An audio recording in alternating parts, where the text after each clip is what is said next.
Hey everyone, Okion here, and this is a introductory tutorial to object-oriented programming in Roblox. And in this tutorial, I'll be showing you how to make your first class an object, and how to use it, why it works, and everything in between. And we'll be doing that with one basic example. So let's get right into it. Now, let's quickly roughly define what is OOP, object-oriented programming. Now, an example that you may already be familiar with is Roblox's entire instance system. For example, they have instances such as parts. And these parts all have different properties inside of them.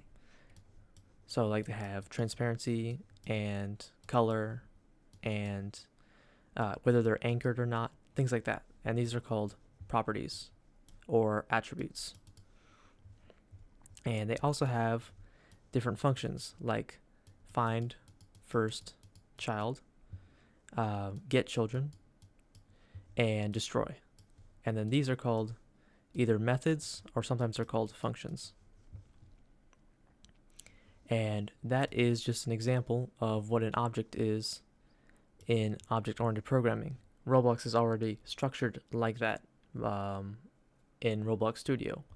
Now, with an object-oriented programming module, what we'll be doing is making our own classes and objects. And this example that I'm going to make is called a point. And this point is kind of going to be kind of like a vector 3, because a vector 3 is actually an object that already exists in Roblox, but we're just going to kind of copy it as a starter example.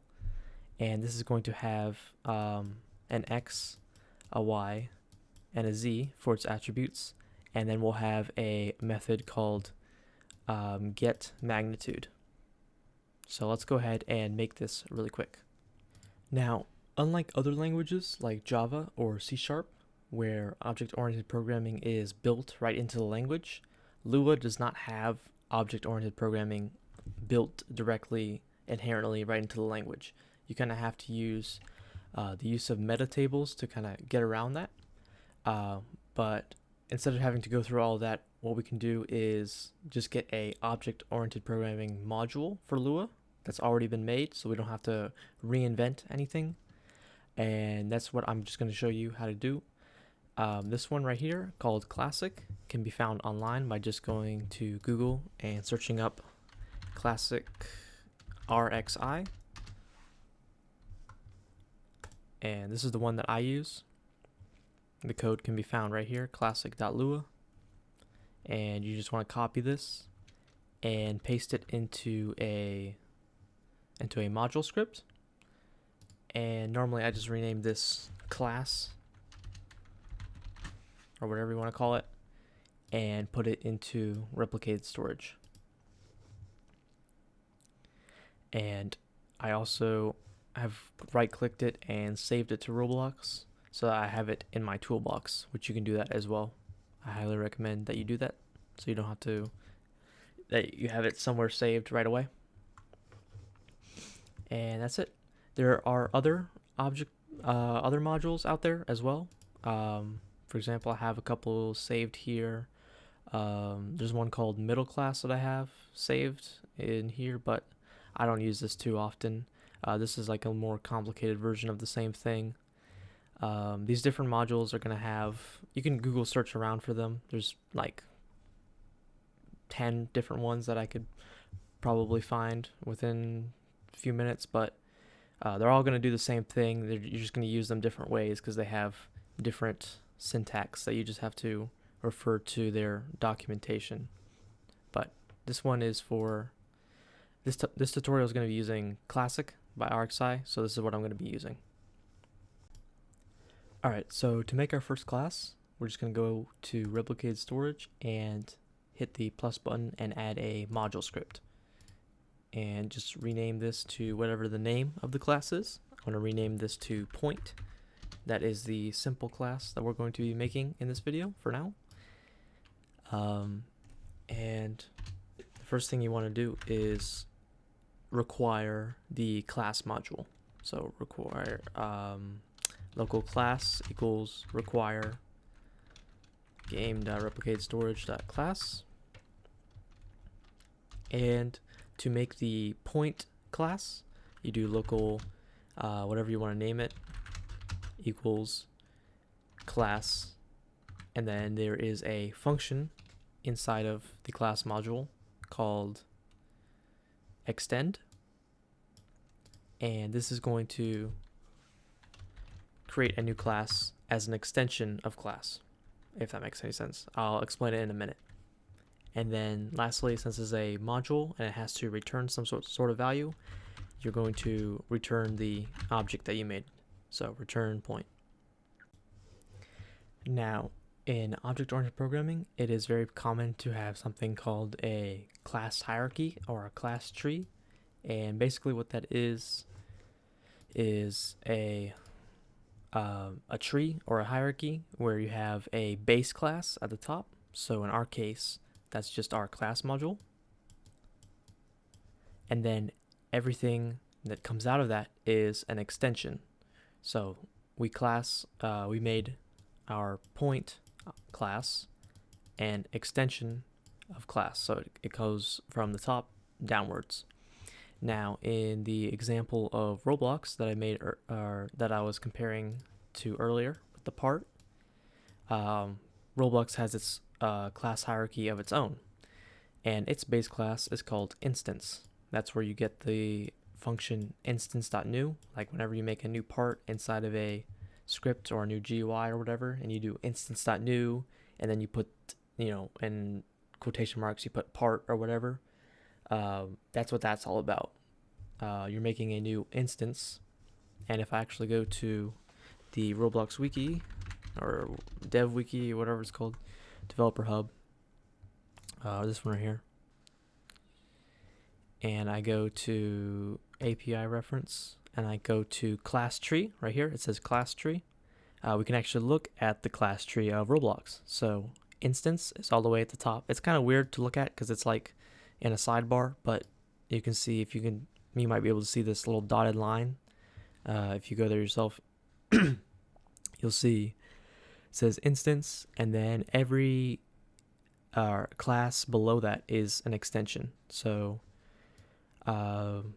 if we go down to,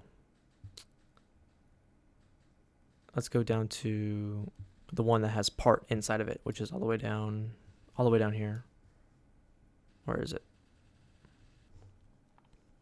Okay, it took me a good minute to find it, but it was almost all the way at the bottom. But after instance is a another one called PV instance, and PV stands for physics velocity, or no, it stands for position velocity. And these are basically instances that have a position and a velocity attached to them. So that would be things like parts. And if we go to here, we have base part, and we also have model. So PV instance splits into model.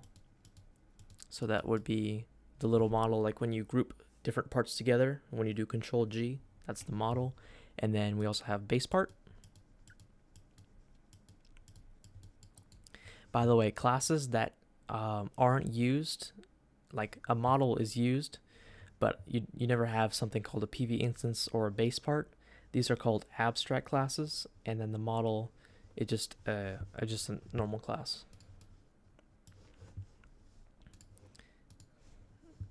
And then base part is then split into a whole bunch of different stuff. We've got mesh parts, form factor parts, and then lastly, form factor part splits into wedge parts, and normal parts. So as you can see, we have a class hierarchy inside of Roblox that splits everything into an organized tree. So as you can imagine, having code for all of these different stuff inside of Roblox Studio would be really hard to manage if there wasn't some sort of class tree to manage it, and that's why they have it like this. And so I'm just using this as an example to show you how they have it set up, and then we can have a similar stuff inside of our own game, a similar class tree. So all of these, I should really draw these as arrows because they kind of go like down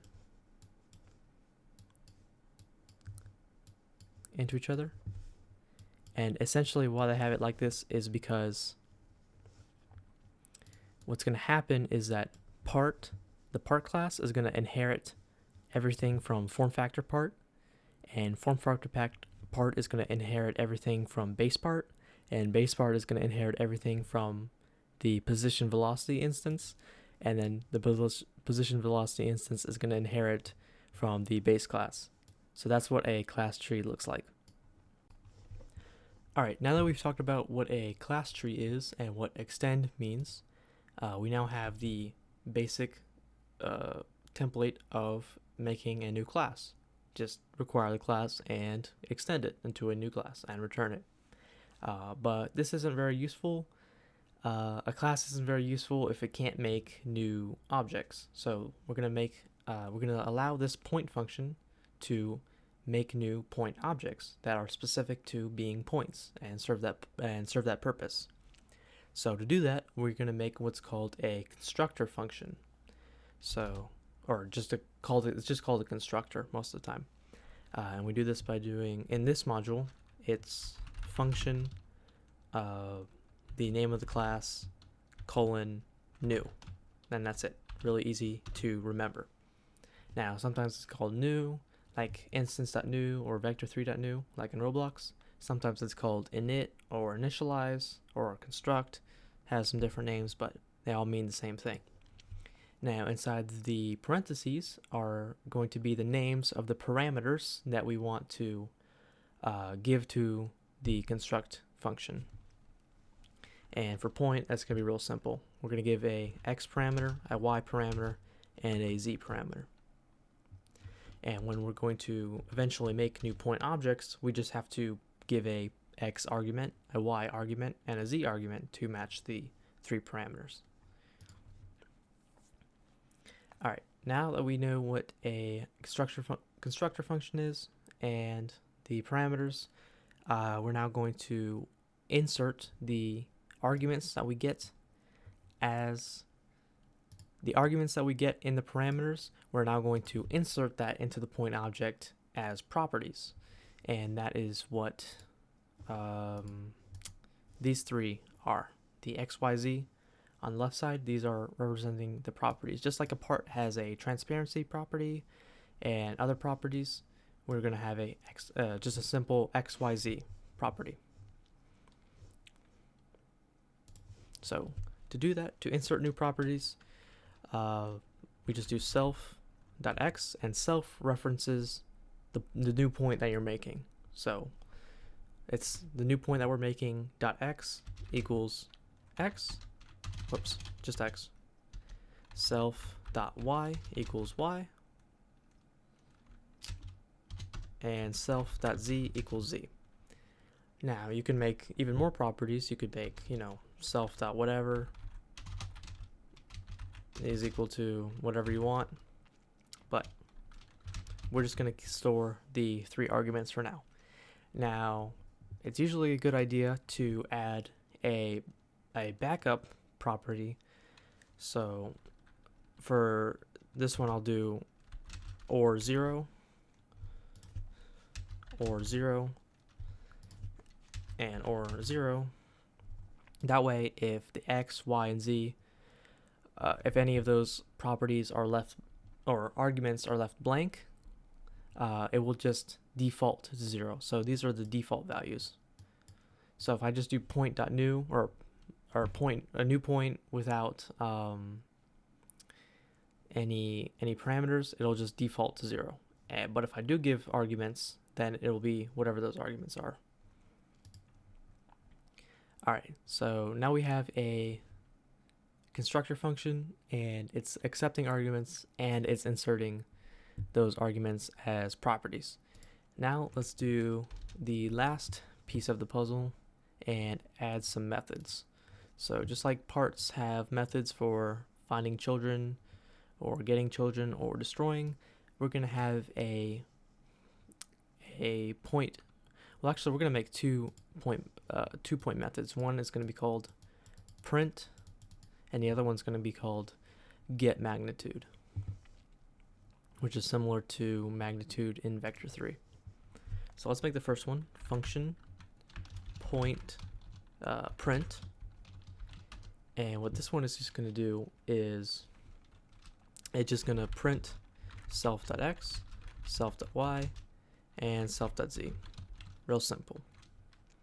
So whenever this function is called, whatever point it's called on is going to go into that point's x, into that point's y, into that point's z, and print each of those out.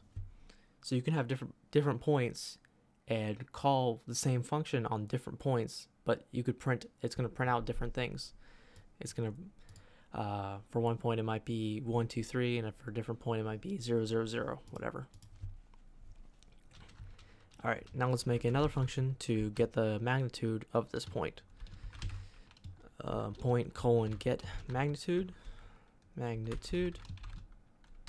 and this one isn't going to make any action. So like this is like an action that happens as a result of point print being called. This one is just going to return something. So we're going to use return, and I'm going to return the math.square root of self.x to the power of 2 plus self.y to the power of 2 plus self.z to the power of 2. And then also math.abs. So the absolute value of the square root of all three properties squared, summed, that's the formula for magnitude. It's going to return that value to the place that this function was called from, and we'll see that in a minute. Alright, so now we have our point class pretty much done, just as we mapped it out here with our 3 properties and our 2 methods. Now let's actually get to testing out this point class.